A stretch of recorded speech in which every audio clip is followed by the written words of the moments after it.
Thank you. Thank you for inviting me to this wonderful place. So, what I'm going to talk about today is about the BTS effect, the rise of titanium in K-beauty, the sciences, clinical protocols, and treatment synergy.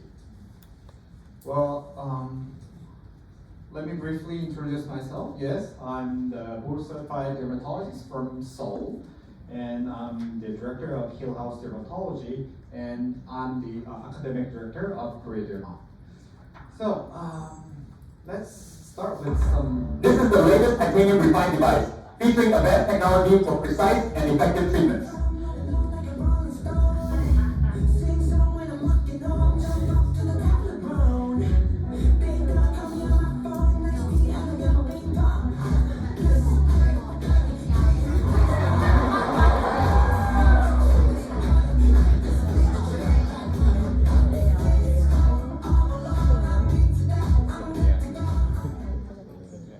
No questions on dancing. So whenever I describe titanium lifting, I always mention about the BTS effect. So it will brighten your face, it will tighten your face, and it will slim your face line. And it is just within the 10 minutes of the treatment.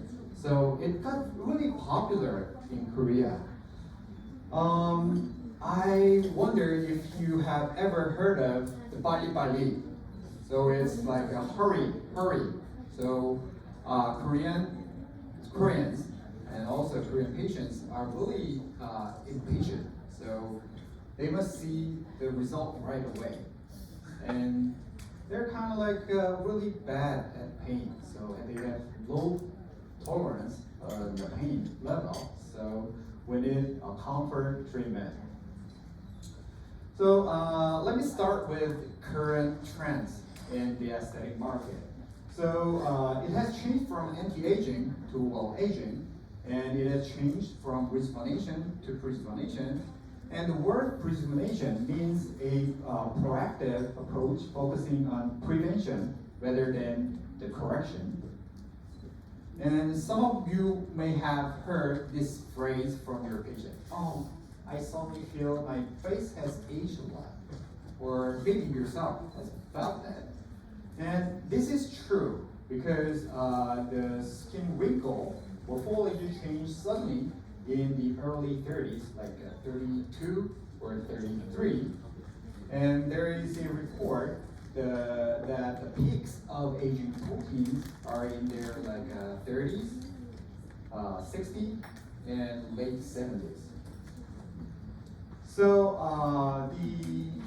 there is a shift in demographics in terms of there is a rising trend where younger generations seek aesthetic treatment before any kind of visible signs emerge. And so it's prejuvenation. It's moving beyond fixing wrinkles to collagen banking to sustain skin health. And the role of EVDs are positioned as the ideal foundation because it has non-invasive nature. So these three may be very famous EVDs in the market. First one, ultrasound. Second one, radio frequency. And third one should be laser. And these should be the representative devices. Ultrasound, all therapy, radio frequency, thermage, and laser should be titanium. So these are the big three in Korean market. So let me introduce Soprano Titanium. It is by Alma Lasers. And we have two handpieces. The one we use is the small one there, but I started to use the big one, and when I have enough experience, I think I'll have some chance to introduce it as well. Well, Soprano is a well-known device for hair removal. And Soprano Titanium is the latest version of Soprano series. So when I first heard of the idea of using hair removal by laser for non-ablative skin prejuvenation, I was like, what? I doubted its efficacy. But if you take a look at this photo, so this is just 10 minutes of the taking lifting treatment, and you can see her nasal labial fold has been improved. You can see her facial line has been a little bit more sharper, and you can see her skin tone has been brighter. Yes, it works. Then the question arises, how does it work? Well, as an academic director of Korea-Dilma, I had a chance to have a private conversation with Professor Rox Anderson like 3 years ago. And I asked him, how do you think about using hair removal diode laser for skin lifting and tightening purpose? And he answered, well, that makes sense.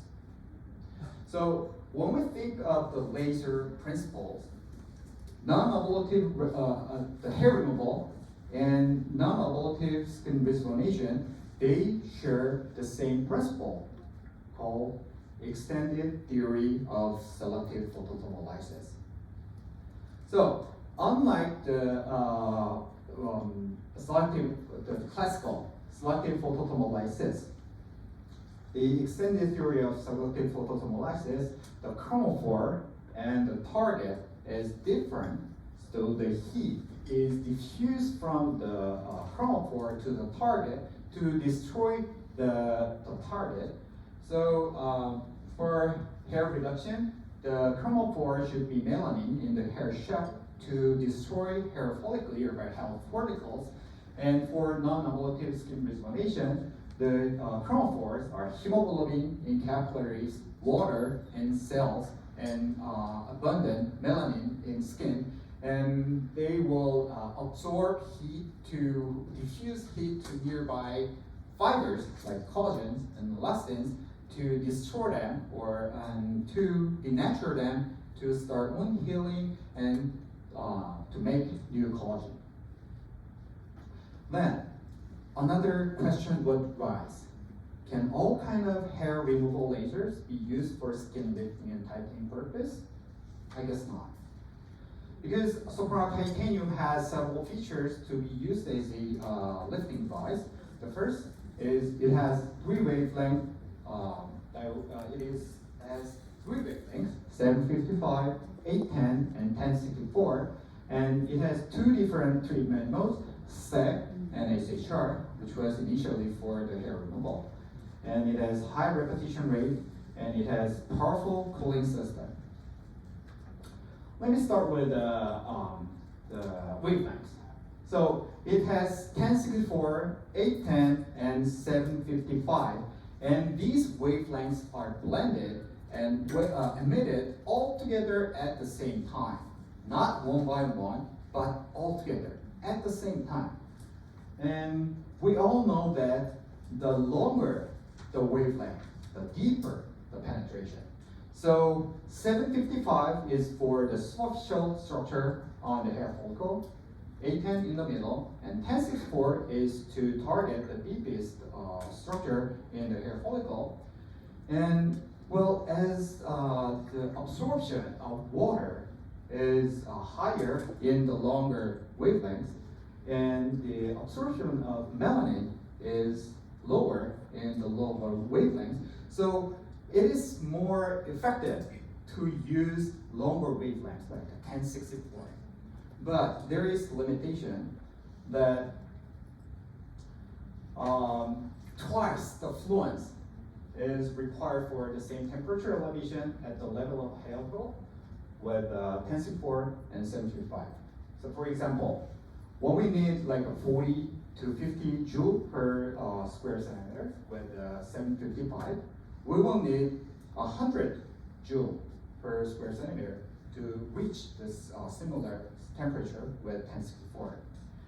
And another thing is that many YAG lasers do not allow for such high fluence with the big spot size. And the pin level will be increasing with higher fluences. So when we blend the pulses, blend the wavelengths, and emit it simultaneously, it is more efficient in heating up the tissue, while we can decrease the fluence of each wavelength. And when we decrease the fluence of each wavelength, that will ensure a greater safety margin because we use less fluence.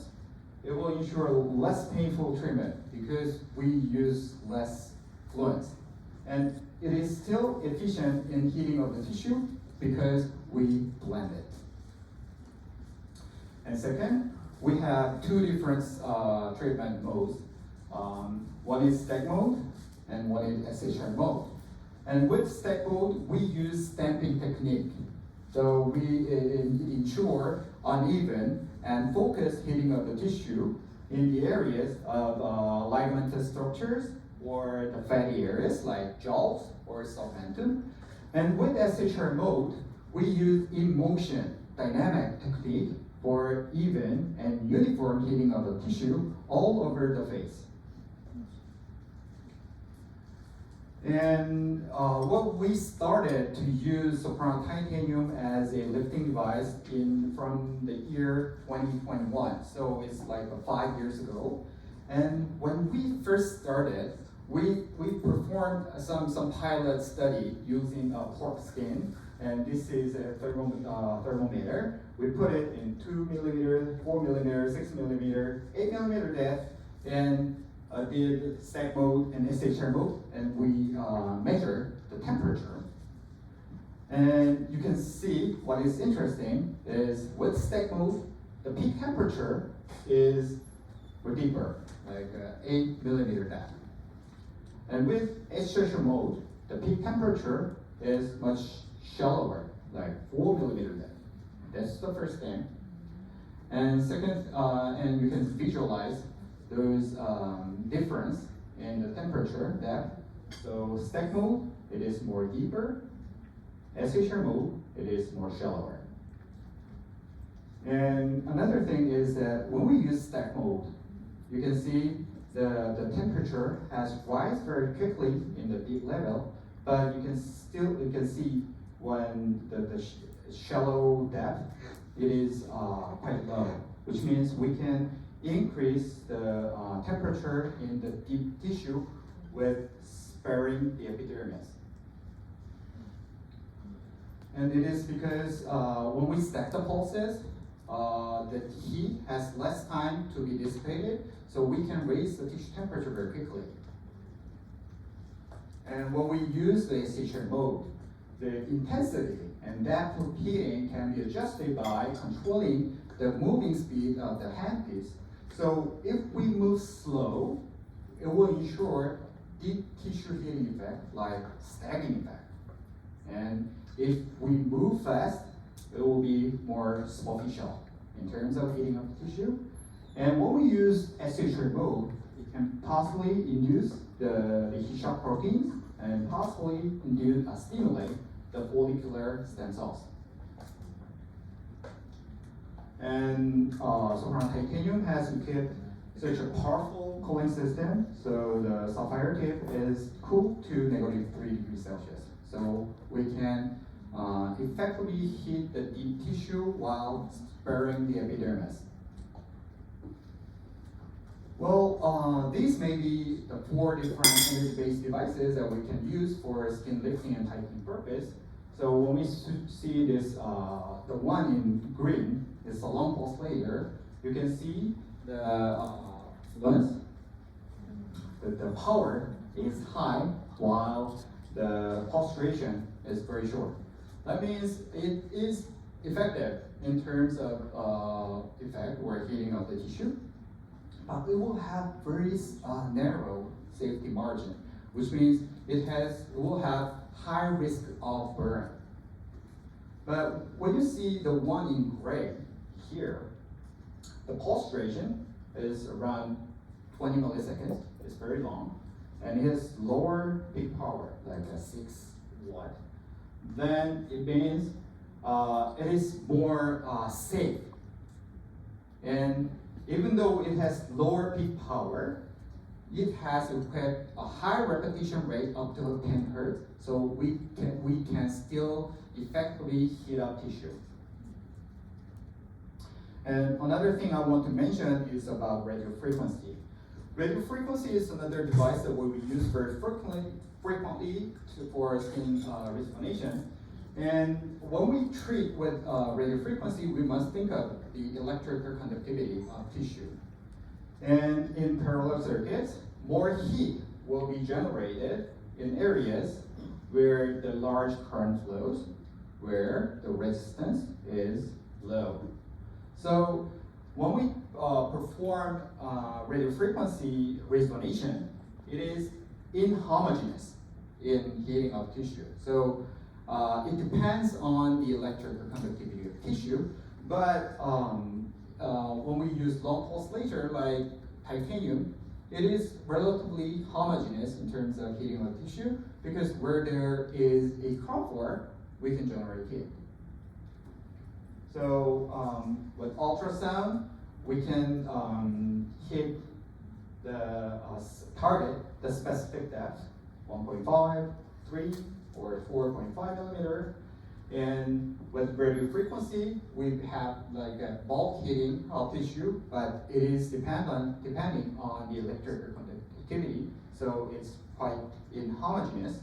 And with long pulse laser, it is also bulk heating, but it is relatively homogeneous. From now on, I will talk about the aging phase. So this is how Korean female faces change with respect to age. You can see the mid-face volume decrease and the lower face volume increase. So it gets like a bottom-heavy appearance. And it is because our tissue tends to lose its tension. So our ligaments lose its tension, and our fat tends to sag inferiorly. And there are structures called retaining ligaments on the face to district the fat compartments. And the retaining ligaments start from periosteum to across the SMAS, and in subcutaneous fat layer, it's in terms of retinacular cutis fibers, and it is attached to dermis, and it is frequently described, compared to that of a tree. And retinacular cutis fiber, it is very important structure in terms of stabilizing skin, and it is responsible for the elasticity of the skin. And it tends to be decreased with aging. And it is associated with degree of sagging. So if we have severe sagging, we will have sparse retinacular cutis fibers. So this is just my hypothesis. So my first target, I think, of titanium lifting is retaining ligaments and retinacular cutis fibers. When you see this structure, this is retaining ligaments. And when you see look at the retinacular cutis fibers just above the retaining ligaments, you can see this is more densely arranged and vertically oriented. So if you want to target, if you want to change the retinacular cutis fibers, it will be more feasible to target where retaining ligaments are, where there will be abundant retinacular cutis fibers. So this is the first target, I think. And second target is where excessive subcutaneous fats are. So, well, there is a retinacular cutis fibers in the subcutaneous layer. So when we target the tissues with excessive subcutaneous fat, then it will induce the contraction of retinacular cutis fibers, and it will result in contouring of the face. So when you search in PubMed about the titanium lifting, there is one article that describes the lipolytic effect of titanium lifting, but I am against that idea because the immediate effect of titanium lifting, what I think, comes from the contraction of the retinacular nucleus fibers rather than the destruction of fat cells, because it shall not be that immediate if we ever destroy fat cells. And generally, the rapid contracting effect goes back with like a period of time. Third target, I think, is the structure called platysma auricular fascia. This is a thick fascia just in front of the ear, and we sometimes use it as to anchor the thread. So it's very thick and immobile. So when we contract this kind of structure, then it can result in some lifting or tightening effect of the face line. And fourth target, I think, is hair follicle. Well, soprano titanium is initially a hair removal laser. So we should target the hair follicle. And in the hair follicle, there are numerous collagenous structures in the hair follicle. And when we target these kind of collagenous structures in the hair follicle and contract these structures, then it will result in the improvement of force, improvement of skin texture, and fine lines.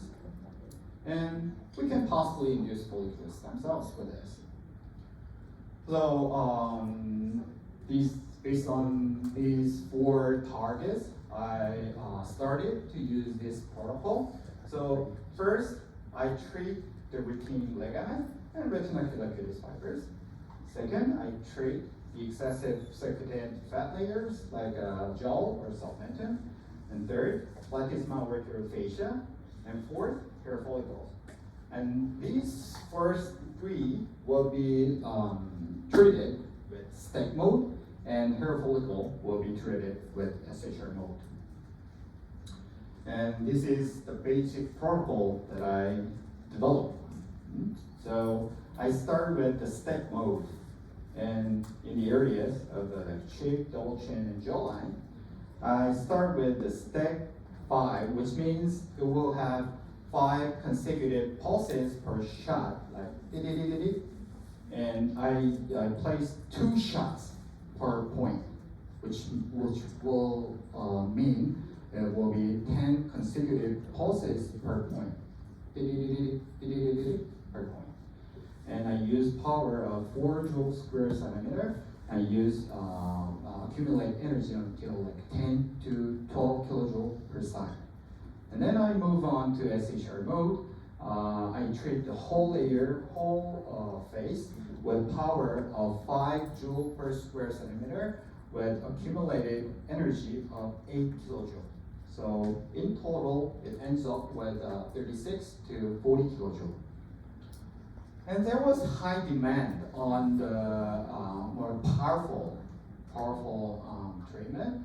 So there's intense protocol, which takes around 20 to 30 minutes to deliver 60 to 80 kilojoules. And we have another very powerful parameter that ends up with 80 to even 100 kilojoules. So it depends on your need. Okay, and well, there are some modified protocol to use higher power, but I don't use it, but because it's going to be too painful. So these are practical safety and efficacy tips of titanium lifting. First, strictly avoid tattoos, bruise, or disturbing melasma. Second, protect the hairline and eyebrow with paper tape because it can burn hair or eyebrow. Avoid immediate treatment after injectable, like fillers, toxins, biostimulators, and even like a numbing shots, because if there is a water or bruise or hematoma, you will have a risk of thermal injury. So it you will have a risk of burn. And have extra caution with energy titration over pigmented lesion like melasma. And topical anesthesia is not mandatory, but if you apply numbing cream for 20 minutes, the patient will be much more comfortable. And maintain constant full contact for safety and efficacy. Okay, I'll show you some videos.